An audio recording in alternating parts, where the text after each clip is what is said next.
চলতি সপ্তাহে জগন্নাথ রথযাত্রা। পুরীতে 27 জুন অনুষ্ঠিত হবে এই মহাযাত্রা, যেখানে লক্ষ লক্ষ ভক্ত ভগবান জগন্নাথের রথ দর্শন করবেন। এবার দীঘার জগন্নাথ মন্দিরেও পালিত হবে রথযাত্রা। আসুন জেনে নিই রথ টানার শুভ সময় এবং অন্যান্য বিশেষ বিষয়। প্রতি বছর পুরীতে জগন্নাথ রথযাত্রা ঘিরে এক অন্য উদ্দীপনা তৈরি হয়।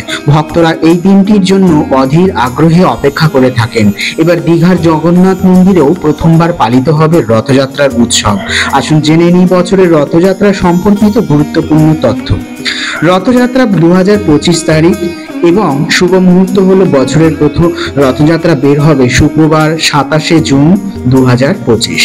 প্রতি বছর আষাঢ় মাসের শুক্লপক্ষের দ্বিতীয়া তিথিতে এই উৎসব পালিত হয়। দ্বিতীয়া তিথি শুরু কবে? 26 জুন দুপুর 1:24 থেকে দ্বিতীয়া তিথি শেষ হবে। 27 জুন সকাল 11:19 শেষ হবে। পুরীর শ্রী জগন্নাথ মন্দির থেকে শুরু হওয়া এই যাত্রা ভগবান রথ জগন্নাথ তার বড় ভাই বলভদ্র এবং বোন সুভদ্রাকে গুন্ডিচা মন্দিরে নিয়ে যায়। এটি চেরোয়াদ উৎসব বা শ্রী গুন্ডিচা নামে পরিচিত। রথযাত্রার তাৎপর্য স্কন্দ পুরাণ অনুসারে বিশ্বাস করা হয় যে জগতের ত্রাণকর্তা ভগবান জগন্নাথ প্রতি বছর তার রথযাত্রার মাধ্যমে ভক্তদের দর্শন দিতে এবং গুন্ডিচা মন্দির বিশ্রাম নিতে বেরিয়ে আসেন। এই যাত্রা শুরু হয় 4 ধামের মধ্যে একটি পুরীতে, অর্থাৎ 4 ধাম যে আছে ভারতের চারদিকে 4টে ধাম, তার মধ্যে পুরীর এক ধাম, পুরী হচ্ছে এক ধাম, এটা অন্যতম। 2025 সালের পুরী রথযাত্রার প্রধান আচার অনুষ্ঠান। রথযাত্রা 27 জুন, হেরা পঞ্চমী 1 জুলাই, আর বহুদা যাত্রা 4 জুলাই, সুনাবেশা 5 জুলাই, নীলাদ্রি বিজয় 5 জুলাই অর্থাৎ 5 জুলাই।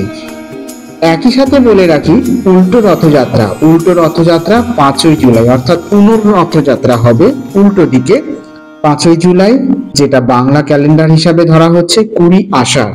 এই দিনটা পড়েছে শনিবারে।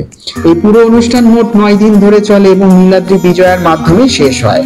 ধর্মীয় বিশ্বাস অনুযায়ী জগন্নাথ দেবের রথের রাশি অর্থাৎ দড়ি স্পর্শ করলে পুনর্জন্মের বিড়ম্বনা থেকে অব্যাহতি পাওয়া যায়। এমনকি স্কন্দ পুরাণ ও বামদেব সংহিতায় রথের রাশি স্পর্শ করে অশ্বমেধ যজ্ঞের ফল লাভের কথাও বলা হয়েছে। এক সময় পুরী রথযাত্রা জগন্নাথ দেবের রাশি ছুঁয়ে অর্থাৎ দড়ি ছুঁয়ে সেই রথের চাকার তলায় স্বেচ্ছায় প্রাণ বিসর্জন দিতেন অসংখ্য ভক্ত। এবার রথযাত্রা হিসাবে সেটা হচ্ছে 5 জুলাই শনিবার 20 আষাঢ়। এইবারে আসি মহেন্দ্র যোগ, সকাল 5:51 থেকে 6:44 মধ্যে এবং সকাল 9:25 থেকে সকাল 10:18 মধ্যে। এই হচ্ছে সম্পূর্ণ বিস্তারিত আলোচনা এবং আমাদের এই ভিডিওটা ভালো লেগে থাকলে অতি অবশ্যই শেয়ার সাবস্ক্রাইব করে দেবেন।